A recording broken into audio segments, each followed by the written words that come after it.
right here. Awesome, awesome. And if you're in this clump, please feel free to move this way so that you can be more engaged in our Look like I need to back on up. Thank you, Coach Tice. All right, so we're going to jump straight in. Thank you so much for making that as quick as possible. Really appreciate that. If I could have your eyes up here just for a moment to start us off. Almost there. Jonathan? All right, cool. Thank you. So we're going to continue with thinking about our data focus and jumping straight into what it looks like to prepare. But first, I was thinking a lot about what data collection feels like to me. And to me, it feels a lot like checking your mirrors when you're driving. I don't know if y'all know this, but I drive in from Mississippi every day. And there's always that one person on the twin spans who's like whipping in and out at 100 miles an hour. And I know I'm checking my mirrors for that person. I've got my focus on them because I don't want to die off of that bridge. That's my deepest fear.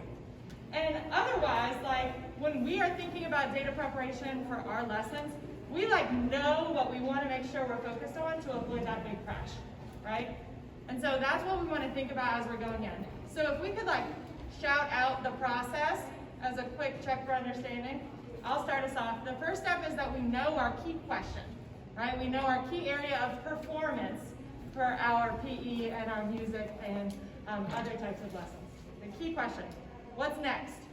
How we have a master response. Great, thank you. And then last but not least, our CFS. Thank you. So we're thinking about those three areas as we go into our preparation for today. We'll start there. And I just want to name a big appreciation for the data that I was able to collect through our exit ticket on Tuesday. So thank you for making sure that you were very precise with that. I'm responsible for learning in this space and making sure that learning is impacting children. And I appreciate the opportunity to collect that data and then to respond. So let's jump straight into that. You have on your paper your focus question, or again, area of performance for those teaching physical classes, and mastery response, as well as your CFS. We're going to answer those three questions, silent and solo, for the next 2 minutes. We're going to prepare to share with partners when we return, so let's make sure we're fully focused for 2 minutes.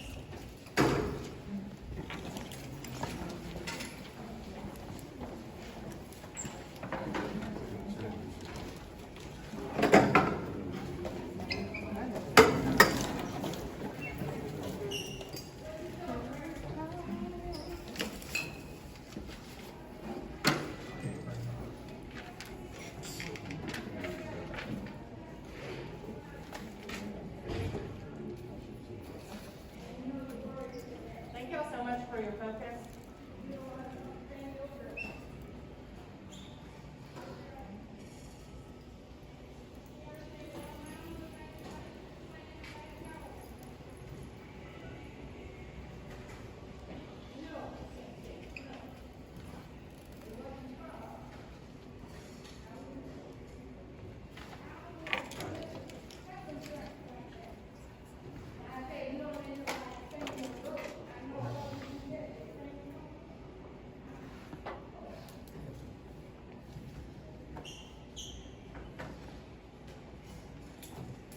We're about halfway through. Thanks again for this focus, y'all.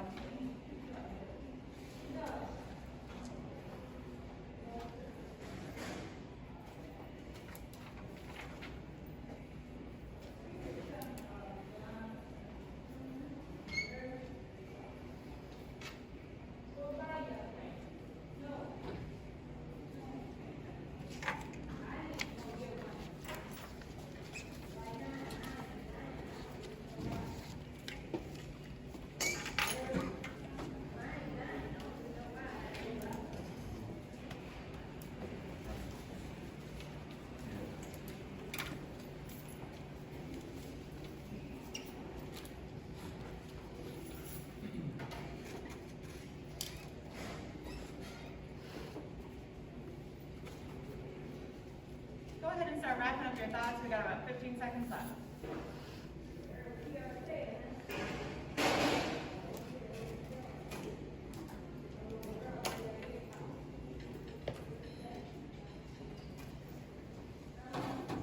All right, wherever you are, put a pause on it. time to dive into some feedback from our partners, so let's gather back in a circle.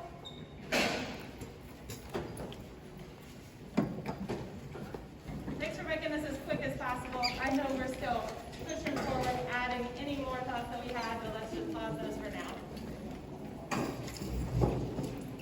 Okay, cool. So again, the value of this space is getting feedback and pushing our growth and our development with a partner.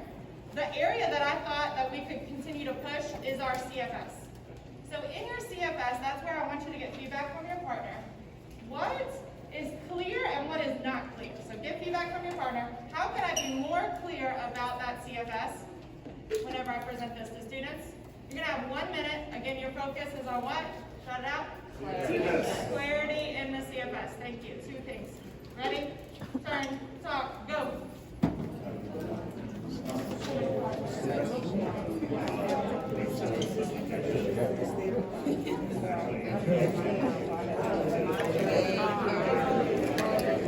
So the focus question is, what are your 3 resume activities, and then like what action and result did you have from that activity? So like, what did you do in that activity, and then what was the impact of what you did in that activity? Gotcha. And I guess the check for and then my mastery response is just like an example of like what a strong resume bullet would look like, and then and I have like a sentence stem for them, and then I guess the check for understanding is like what are the 3 things that your resume bullet should have, and I want them to tell me like they need an action word. They should have like any measurable.